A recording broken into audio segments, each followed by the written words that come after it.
როდესაც მაქებენ წითლდები. თან სიამოვნებს, თან არ სიამოვნებს, იმიტომ რომ არ ვიცი რა ვთქვა მაგ დროს ყველაზე საშინელება ეგ არის. რას ვაკეთებ? მადლობას ვეუბნები. დიდი გულით ვუღინე, ვინც მაქებს იმას. ვიფერებ და სიამოვნებს, რა თქმა უნდა. მაგრამ ვცდილობ, რომ იმ წუთში ეს ყველაფერი ანუ აღარ გაგრძელდეს და გადავიტანო სხვა თემაზე ის ლაპარაკი. იმიტომ რომ ძალიან უხერხულად ვარდები და შეიძლება გავწიცლე კიდევაც. საერთოდ არსებობს ესეთი კარგი გამონათქვამი, რომ ქება მაშინ არის ყურაცაღები, როცა გაქებს ის, ვინც თვითონ არის ქების ღირსი. ნუ ალბათ უფრო ვიბნევი. ადეკვატური რეაქცია არ არსებობს მაგის. როცა მაქებენ სიამოვნებს.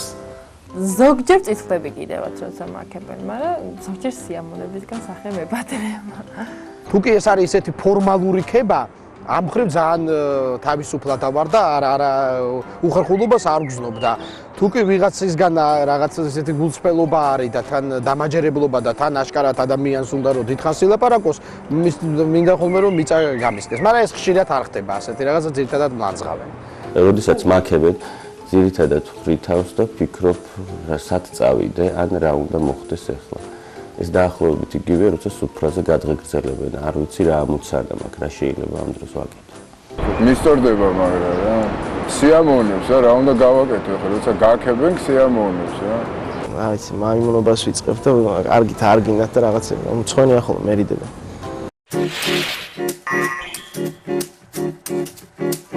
რა მჭირდება სრული ბედნიერებისათვის?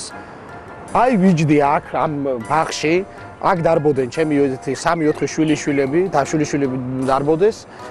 კიდე რა იღლიაში პაპკა არ ვიცი ახლა გააჩნია ადამიანს და გააჩნია მოდელს ბედნიერებისას. სრული ბედნიერებისათვის მჭირდება სიყვარული და დანარჩენი მე ყველაფერი იქნება. სულიერი კომფორტი. არის ჩემთვის სრული ბედნიერება. როდესაც მე ვარ სულიერად კომფორტულად, მაგ შემთხვევაში ვარ ძალიან ბედნიერი და არაფერზე არ ვფიქრობ. სრული ბედნიერებისათვის ჭირდება ბევრი ფული, ჯანმრთელობა, ბედნიერება, რა თქმა უნდა და ბევრი სიხარულიც. ფინანსებზე დავიწყოთ ლაპარაკი. არა, რა მჭირდება, ერთადერთი მჭირდება სიწყნარე, მართლა და სიმშვიდე და რა ვიცი. ისე დიდი არაფერი. სრული ბედნიერებისთვის ჩემი ახლობლების ბედნიერება. მე მგონია დიდი ფილოსოფია ამას არ ჭირდება, ეს არის უბრალოდ რომ ოჯახი და შენი პროფესიონალური საქმიანობა კონდეს ხუთიანზე აწყობილი. მე ვფიქრობ, რომ ეს არის ყველაზე მარტივად სრული ბედნიერების ფორმულა.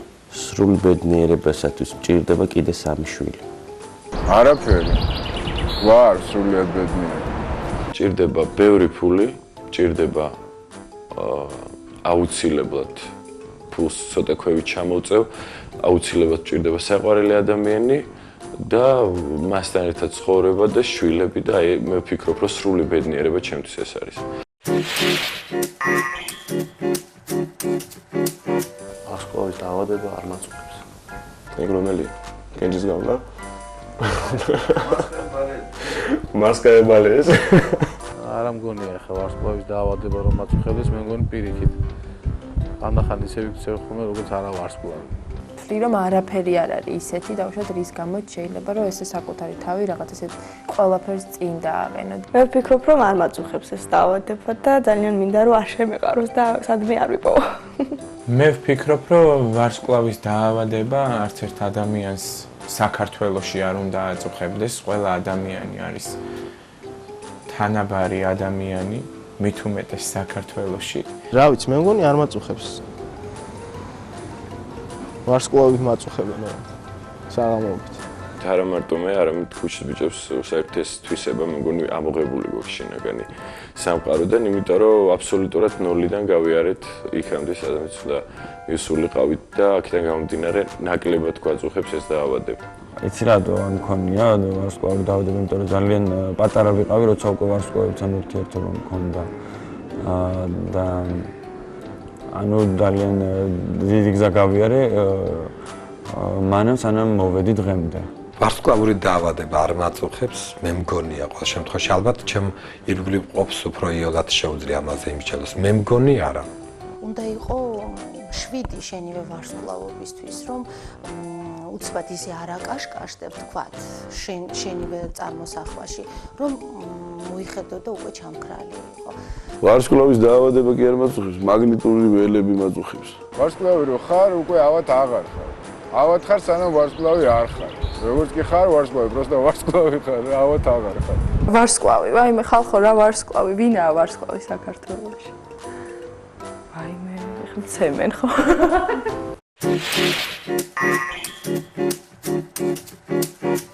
მეშინია სიბნელის და მეშინია ვირთხების.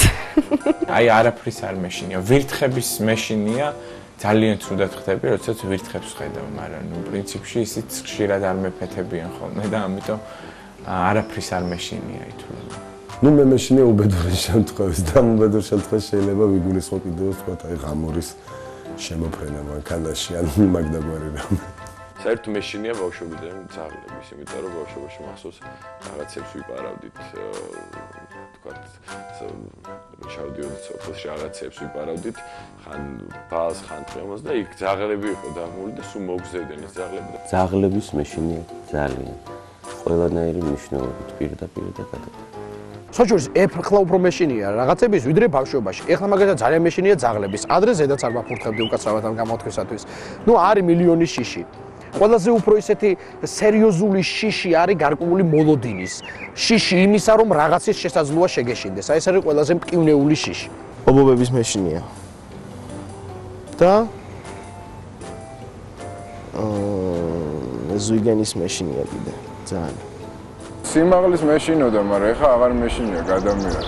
აი რატო ავით, მე პანიკურად მეშინია, აი თუ წყალი გამჭირველი არ არის, თუნდაც ბასტენში ვერ ჩავდივარ ხოლმე, მგონი რომ ზუიგენია. აი რაღაცა ფანატურად მეშინია.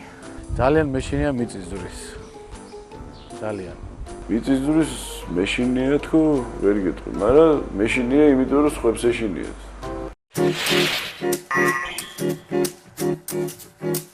გააჩნია ვისგან არის ეს კრიტიკა, გააჩნია რაზეა ეს კრიტიკა და გააჩნია ღირს თუ არა ამაზე ჩემი რეაგირება.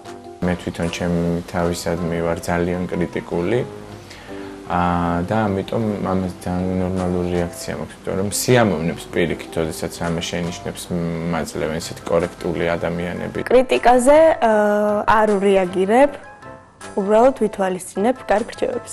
ზოგი, ვთქვათ, პირადი ინტერესების გულისთვის გაძლევს კრიტიკას, ზოგი, ვთქვათ, მართლა შენია და ამიტომ გაძლევს. აქედან გამომდინარე, ფიქრობ, ყალიბდები და ისევ რეაგირებ ამ კრიტიკაზე. სიამოვნებს კრიტიკა, რა. კაია, სასიამოვნო გზნობაა. თუ მოდის აი ჩემთვის მისაღები ადამიანისგან, მაშინ ვესალმები, იმიტომ რომ ეს გაზდაში მეხმარება. თუ მოდის არაკომპეტენტური ადამიანისგან, ცოტა მაყიზიანებს. არის რა თქმა უნდა, რომ სიტუაცია რომ შეიძლება გავღიზიანდე კრიტიკაზე, იმიტომ რომ ადამიანს, რომელსაც წარმოდგენა არ აქვს, თქვა და რაღაცა და ის ცდილობს რომ გაკრიტიკოს, ხო, ამ შემთხვევაში რა თქმა უნდა ადამიანი ღიზიანდება. ნუ ჩემ შემთხვევაში მე პირადად. თუმცა საკმაოდ ბევრს უგდებ ყურს, მცოდნეს თუ არამცოდნესაც მაინც. მე რა თქმა უნდა კრიტიკას ვღებულობ დიდი სიამოვნებით, იმიტომ რომ სხვანაირად ვერ იარსებებს ერთ-ერთი ადამიანი და მით უმეტეს ხელოვანიც. ფანტასტიკური რეაგირება მაქვს კრიტიკასთან. ალბათ თუ არ არის კრიტიკა, ვერ დაიხვეწები, ხო? უნდა მიყვე, ყველაფერი მოისმინე, ყველაფერი გაანალიზო. კრიტიკაზე ძალიან ესე ვთქვათ, არა ყალბი თამდაბლობით კი არა, თამდაბლობით გულწრფელობით, აბსოლუტურად ადეკვატურად. იმ თვალსაზრისით რომ მე მგონი რომ ძალიან მნიშვნელოვანი სფეროა ესა. თუ ობიექტური არის კრიტიკა, გასაკურველია ნორმალურად.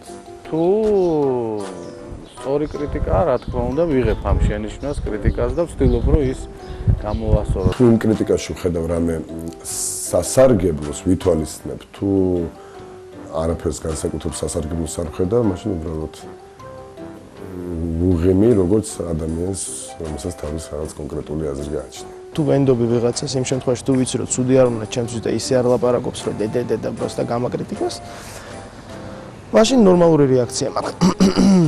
რა, ჩემზე კარგად მე ვერ გამაკრიტიკოს ვეღარ. მე უფრო ვიცი ეგეთ ახლა თქვა რაღაც მიუღებას რო იძახიან კრიტიკის სახით ხო რაღაცას ჩემს მიუღებელია. ვიცი რა თქვა უაზრობას იძახიან, არ ვაქცევ ყურადღებას. კრიტიკა კაია. კრიტიკა მიყვარს. პრინციპში ნერვები მეშლება, მაგრამ მაინც მიყვარს.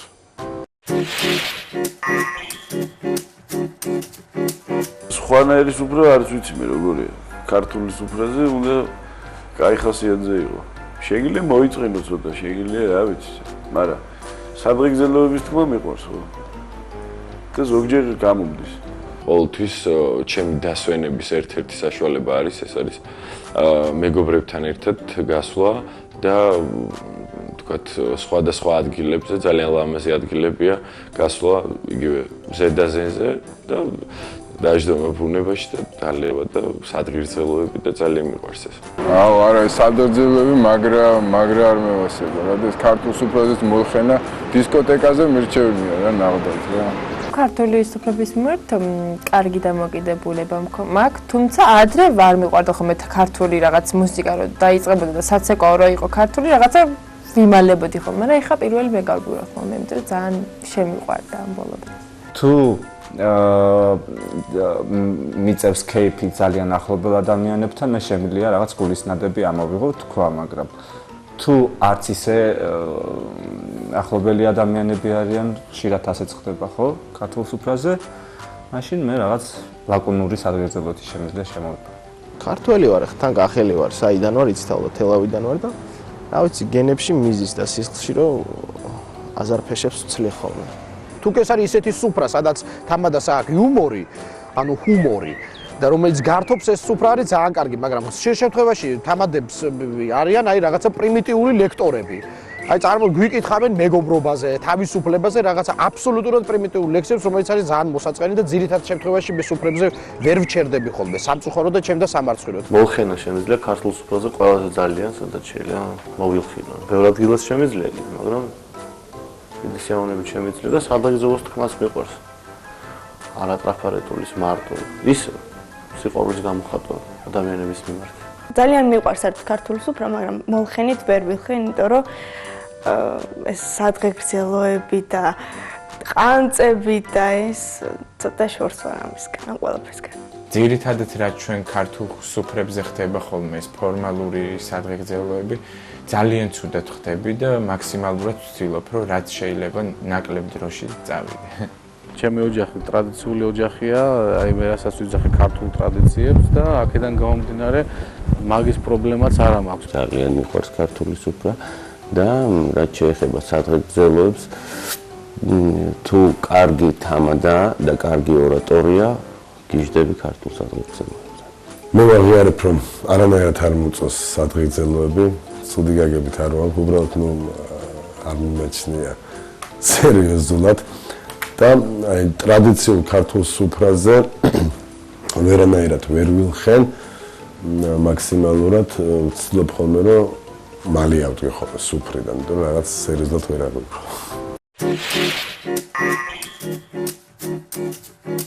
ჩემი საყვარელი სასმელი არის ღვინო მიყვარს, ლუდი მიყვარს. ალკოჰოლი რა მიყვარს? წყალიც მიყვარს, რა ვიცი, ლიმონადიც კაი. როცა კარგი ღვინოა და ნატურალური ღვინოა და ღვინოს სვავ, როცა თქვათ ისეთ სიტუაცია არა, რომ უცბად მინდა მომეკიდოს სასმელი, მაშინ არ არის. ალკოჰოლო სასმელი ჩემი საყვარელი არის ლაღიძის წყლები. მაგალითად. და ალკოჰოლური არის, რა ვიცი, ვისკი უფრო. ცივი პივა, ფანტა, კოკოლა, ბონჯოვი. ძალიან მიყვარს კონიაკი, გიждდები, იმიტომ რომ ეს არა მარტო სასმელი არის ჩემთვის, ეს არის რაღაც ბალანსი ჩემთვის და ნებისმიერ სიტუაციასთან მე არასდროს არ ვთვლები, ანუ სულ რაღაც ნებისმიერ სიტუაციაში მიხდება და მომწონს კიდევაც კონიაკი. საყვარელი სასმელი ჩემი არის ყავა და რაც შეეხება ალკოჰოლურ სასმელებს, სვავ ყველაფერს ოღონდ სპირტია. საყვარელი სასმელი, აი დღესდღეობით მომწონს ვისკის დალევა, არაალკოგოლური სასმელებიდან, არ ვიცი, ნებისმიერ წვენი, ნატურალური წვენები. ალკოჰოლიანი შედარებით ყველაზე ძალიან მიყვარს მარგარიტა და უალკოჰოლო წვენები რა ვიცი, რაღაც ხილის წვენები და სასურველი ახალი გაწურული. სასმელებს რაც შეეხება ალკოჰოლიანი ღვინო ყველაზე მეტად და მე დანარჩენები. უალკოჰოლო სასმელი ჩემი საყვარელი არის ჩაი. ალკოჰოლი არ მევასება რა გარჩე. არც ერთ სასმელი არ მევასება. უალკოჰოლო ბორჯომი და ქართული ლიმონადი ალბათ ლაღიძე.